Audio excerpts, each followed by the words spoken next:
رفع آفتاب سوختگی. لطفاً این پست تا انتها نگاه کنید، در خدمتتون هستم. داش محمد سلام علیکم. این برابرش میگن سقف ماشین ما باید رفت به توشون خاکی، میگن آفتاب سوخته شده. شهرم برنامه داره بتونیم این کار رو راستوریستش کنیم. ای بابا کاری نداره که برش در بیار، الان میبرمش یه دونه واکس و پولش میکنم، بیا برو پا تختیه پاچولقش دیگه. ای بابا کاری نداره که. خیلی از دوستان میپرسن که رفع آفتاب سوختگی به چه شکلیه.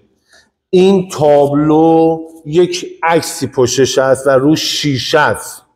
رنگ حکم اون عکس رو داره روش. حالا این رنگ رو ما اصطلاح عام بهش میگیم 54 متالیک 69 صدف. این از خودش هیچ نوع مقاومتی نداره، در مقابل فرسایش آب و هوا هیچ مقاومتی نداره. روی این رنگ رو مایع بیرنگی به نام کلیر کوت میزنن که حکم شیشه روی این عکس رو داره. وقتی که اون کلیر از بین بره، یعنی این شیشه بشکنه، آیا این عکس و این کاغذ در مقابل لنز یا واتر جت کارواش میتونه مقاومت کنه؟ در مقابل فرسایش میتونه مقاومت کنه زمانی که شیشه روش نیست. پس زمانی که شما کلیر روی خودروتون ندارید، آفتاب سوخته شده، تنها راهش رنگ کردنه.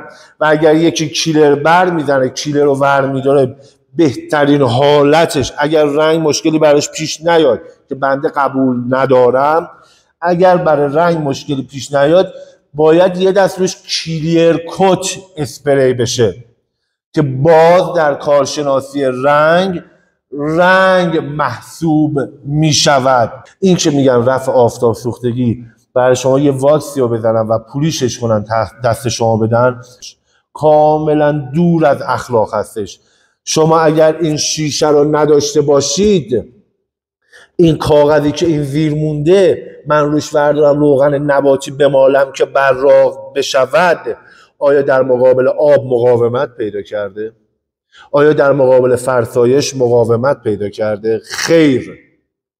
این شیشه وقتی از بین میره، اون کاغذ نمیتونه در مقابل آب و هوا و فرسایش از خودش مقاومتی نشون بده. پس وقتی کلیر کوت شما از روی کار رفت، سفیدک های دوندون زد یا سیاه رنگ شد، یعنی کلیرتون سوخته، باید دوباره احیای رنگ شه و کلیر بخوره.